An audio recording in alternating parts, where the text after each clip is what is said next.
កាលតថាគត កាលតថាគត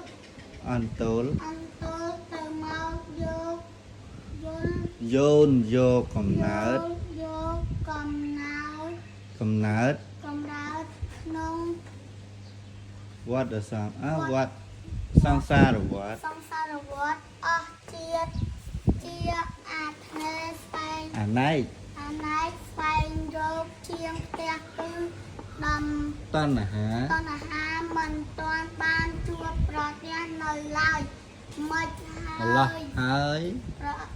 ម្លោះហើយ ម្លោះហើយ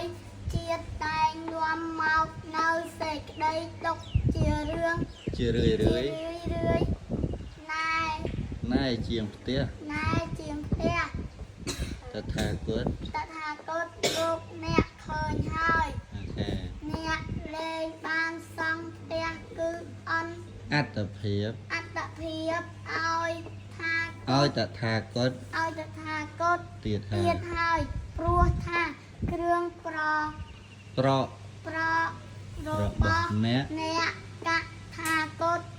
បោក បោច បោច រោច រោចបំបាត់ បំបាក់ បំបាក់អស់រលីងហើយព្រោះតថា តថាគតតថា ថាគតបានដល់ត្រើយនៅការអស់ទៅ នៃ នៃ តណ្ហា តណ្ហានេះហើយថា នេះហៅថា នេះហើយថា បឋម បឋម ពុទ្ធវចនៈ ចនៈព្រោះថាជាព្រះពុទ្ធដីការដំបងបងអស់បងអស់ បងអស់ បងអស់ព្រះ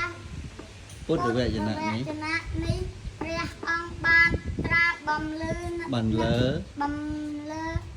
នៅ នៅថ្ងៃពុទ្ធពេញ បូរមី បូរមីខែពិសាខ ពិ ឆ្នាំ សា ពិសាខឆ្នាំ រ រោ កា កាគឺជា